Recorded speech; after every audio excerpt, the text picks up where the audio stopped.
C'est son rituel. Tous les après-midi, après le travail, Jérôme court. Célibataire, séducteur, il aime entretenir sa silhouette et n'oublie jamais de prendre avec lui son arme fatale, son téléphone portable. Je check tous mes messages des applis de rencontre, voilà, savoir si j'ai eu des messages, potentiellement je les ai pas entendus. S'il y a une fille qui me plaît, ben, je lui mets un petit cœur. Et après, si je lui plais aussi, elle me met un petit cœur et puis après on peut converser, quoi. Jérôme est addict à ces applis de dating. Où qu'il soit, il y passe environ 3 heures par jour. Charmer, discuter, le Graal étant d'obtenir un rendez-vous. Moi, j'aime bien rencontrer rapidement. Bon, pas forcément le soir même, mais 2, 3, 4 jours après. Je veux dire, comme ça, au moins, on est fixé, on se plaît pas, on passe à autre chose. Comme lui, entre 3 et 5 millions de Français ont téléchargé ces applications. Des milliers de photos que l'on feuillette comme un catalogue. Un hypermarché de la rencontre, avec des profils que l'on choisit ou que l'on jette comme des produits. En un clic, des contacts immédiats pour des rendez-vous rapides ou la promesse du grand amour.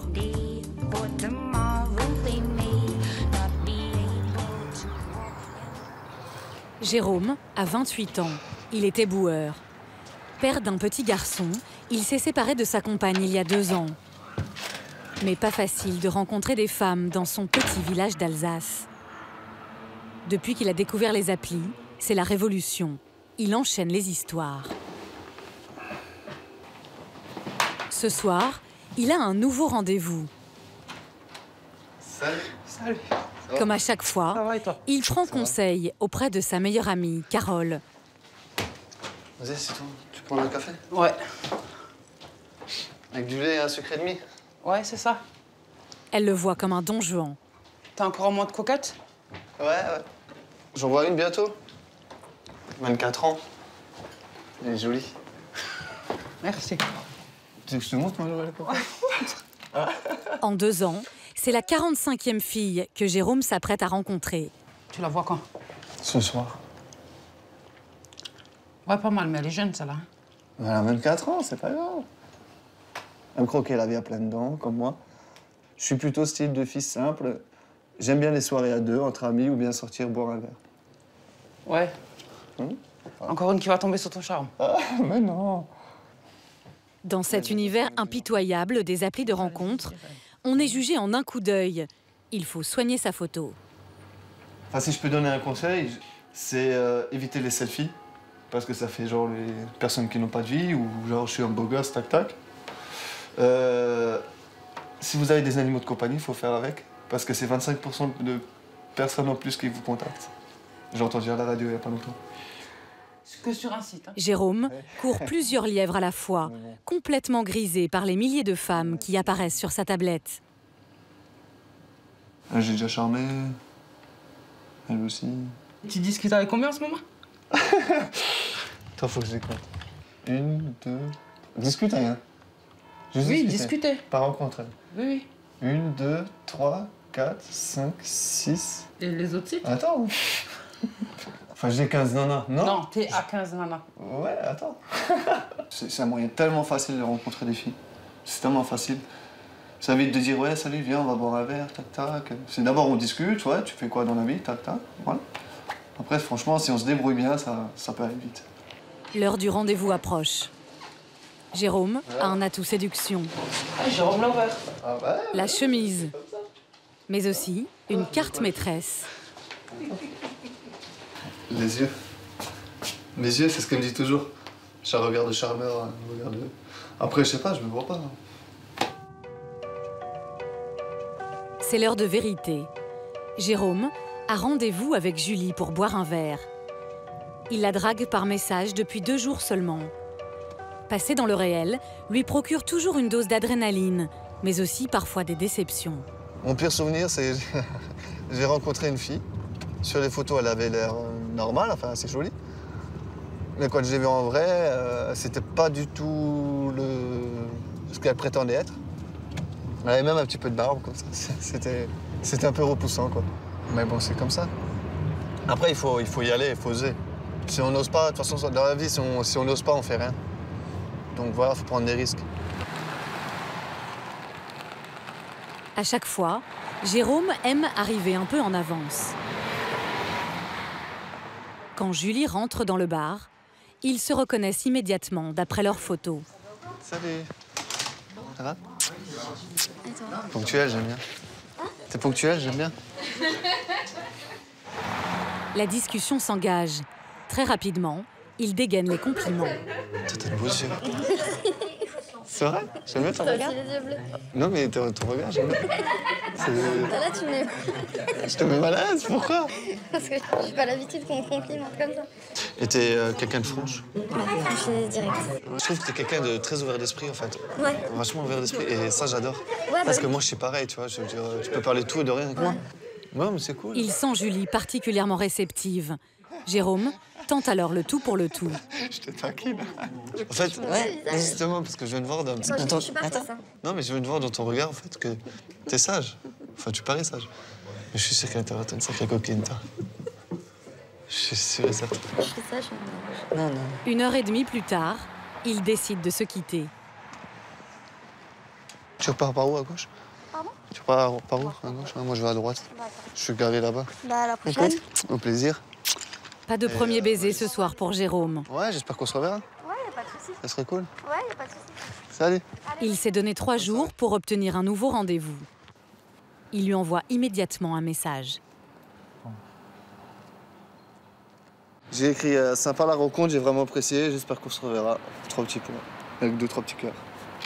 Histoire de... C'est bien les 3 petits points? Ça laisse le suspense. Ah bah tiens. Réponse.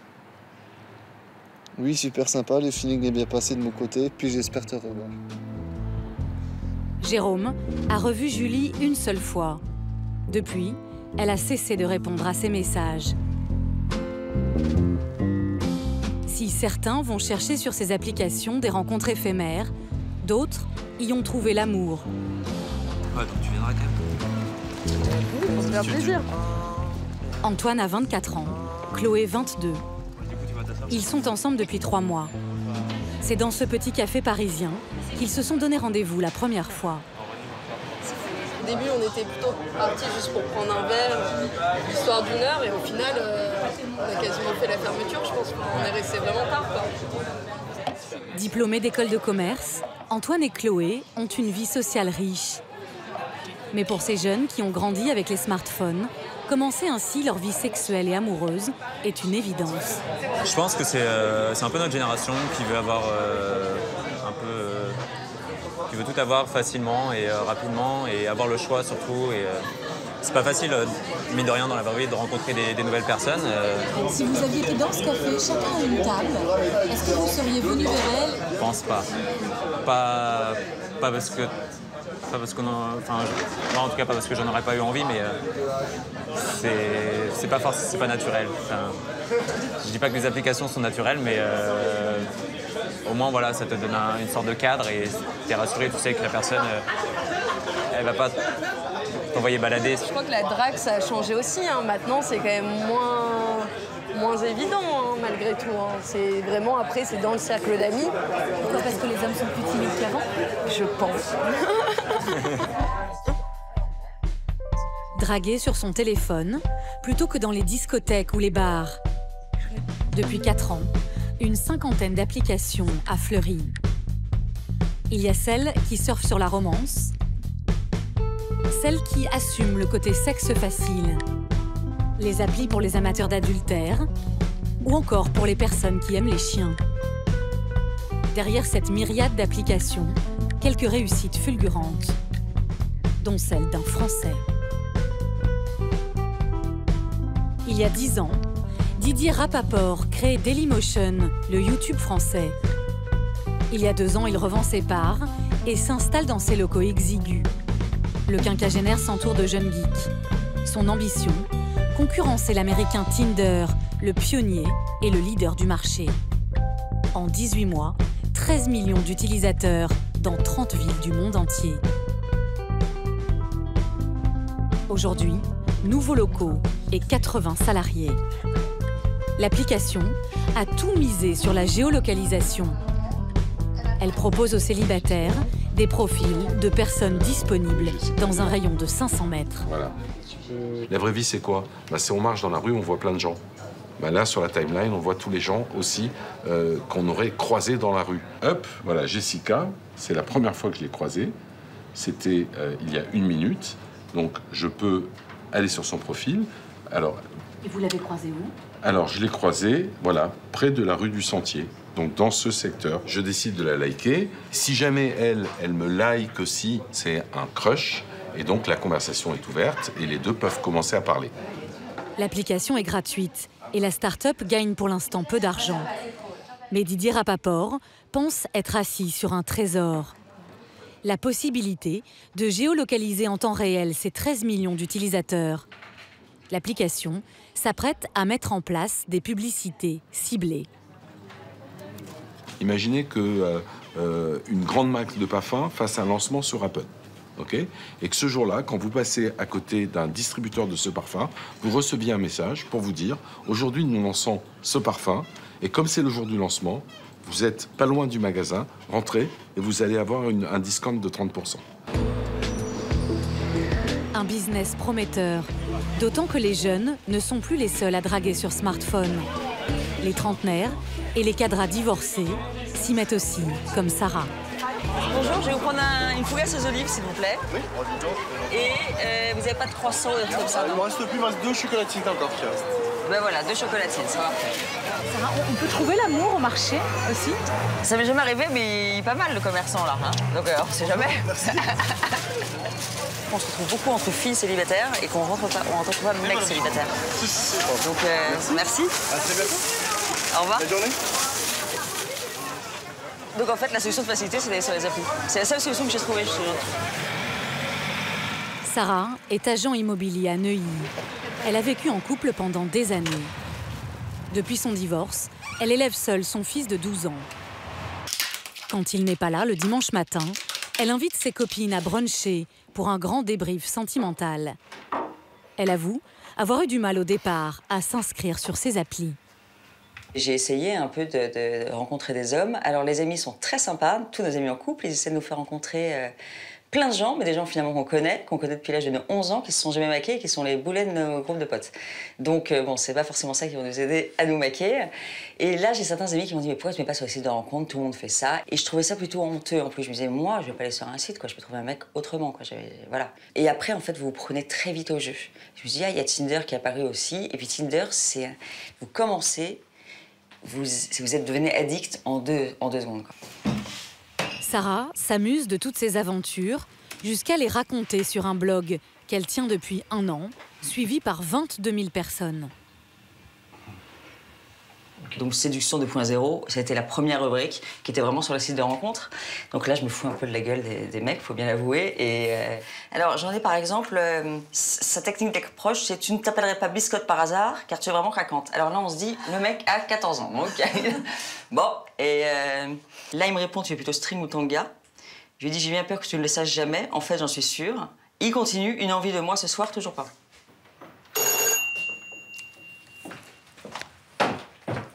Ah, c'est pas trop tôt, la puce? Sophie aussi est divorcée. Oui, comme d'hab. Tout comme leur copine Sylvie. Des vies à 100 à l'heure, entre les enfants et leur travail. Se voir, pour elle, c'est surtout décompresser et faire le point sur leur succès. Oh putain, mais les meufs, j'ai 2 charmes. Oh là là. Mais c'est quoi cette coupe de cheveux? Oui, c'est vrai. Et ça, c'est un autre. Ah non, lui, Yorin. Mais non, moi je suis pas d'accord, il était pas mal. Oui, ah, lui, c'est pas possible. La fille qui a aucun doute sur... Lui, marié. il est marié. Parce qu'on Ah oui. voit que la moitié de sa gueule. Oh. Mais Lui, il est drôle. Tu peux aussi tomber sur ton ex-mari. T'es tombé sur un ex-mari, Ouais, toi? ouais, ouais. Non. Si. Ah, ça, c'est chaud, ça. Bon. Un profil retient alors leur attention. Comme mon père, et ce qui est une très bonne nouvelle.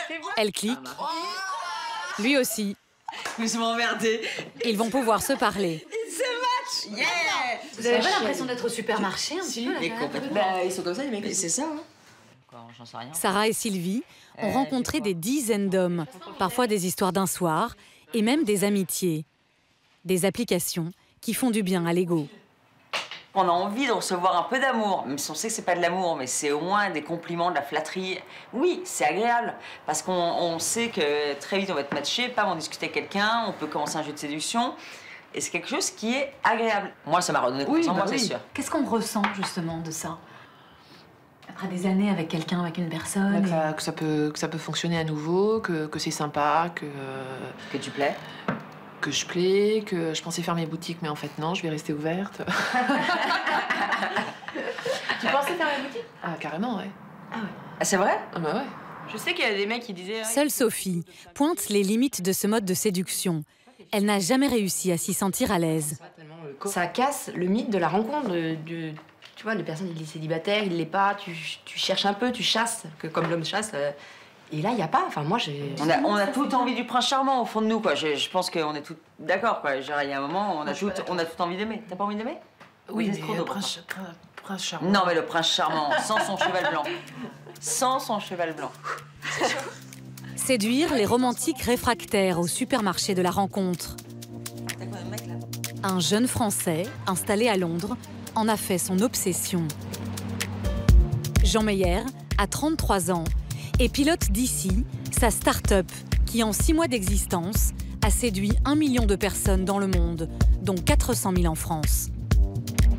Étudiant à New York, il assiste en 2012 à l'essor du phénomène Tinder. Aux millions de visages proposés par l'application américaine, il répond par des offres ciblées et prétend servir sur un plateau le grand amour. Les gens passent des heures et des heures et des heures à regarder des profils, à envoyer un message, à espérer une réponse. Et on s'est dit, on peut changer ce système-là. En envoyant juste une rencontre par jour. Son application propose chaque jour un profil spécialement sélectionné. Pendant 24 heures, l'utilisateur peut dialoguer avec cette personne en exclusivité. Donc on n'est pas envahi par cette masse de profils et de choix. Et la personne qu'on va contacter, au final, elle ne voit que nous, donc on a toute son attention. La méthode de sélection est plutôt artisanale. Elle remet au goût du jour un métier disparu, les marieuses. Il y a un algorithme qui aura présélectionné à peu près une poule de entre 15 et 20 candidats par Les marieuses de Jean Meyer travaillent à Paris et ce sont en fait des étudiants. Ils constituent des paires en scrutant les photos de profil. Tout se base sur l'instinct, donc c'est beaucoup du feeling. Donc malgré tous les éléments qu'on peut distinguer dans la photo, qui vont nous donner vraiment des indications sur la personne, c'est vraiment important aussi sur le feeling, quoi. Donc vous allez mettre les photos à côté, vous allez vous dire ah ouais, ceux-là je les vois super bien ensemble, je suis sûre que ça peut le faire. Comme quand vous voyez des personnes dans la rue, vous vous dites ah ouais c'est vrai que ils formeraient un beaucoup plus. Pas de rémunération fixe pour ces marieuses, seulement 20 centimes d'euros si le couple engage la conversation. Non, t'as raison, je crois qu'elle a mis avec l'autre. On les voit, ils ont tous les deux des photos à la plage, une à la plage. Lui, il surfe. Ils aiment bien tous les deux être à l'extérieur. Le sport, les voyages. Il y a des photos un côté assez artistique sur les photos. Vous essayez vraiment de les imaginer ensemble, en fait. Voilà, de savoir à peu près le genre de vie qu'ils ont et c'est de faire en sorte que les deux personnes aient le même genre de vie. Mais l'amour peut naître entre deux personnes qui sont très différentes. Ah bah bien sûr. Une personne qui va pas aimer le sport et une qui aime le sport. Mais l'avantage, c'est que les personnes qui se connaissent pas, au moins, s'ils ont à peu près la même façon de vivre, ils ont de moins des points communs pour discuter au début. Jean Meyer vient régulièrement à Paris pour motiver ses équipes et répéter son leitmotiv. Qui se ressemble, s'assemble. On sait tous que socialement, 95% des gens se regroupent par milieux sociaux et se mettent en couple. Ils ont la même origine sociale, on le sait, c'est comme ça. Sur les autres applications qui en effet donnent peut-être plus de chance au hasard, à rencontrer n'importe qui dans la rue, très bien, j'entends le discours, c'est super, bien sûr, ça donne plus de chance au hasard, oui d'accord. Mais au final, moi, je peux vous assurer ce que vous voulez, je peux y mettre 1000 € sur la table tout de suite, que certes, vous allez voir quelqu'un qui ne vous ressemble pas du tout, mais vous n'allez jamais le liker, quoi. Ou alors les mecs vont liker, ils vont être contents, mais les filles, elles likeront pas, quoi. Chaque appli a sa recette pour conquérir un marché infini. Ces millions de Français en quête de l'âme sœur.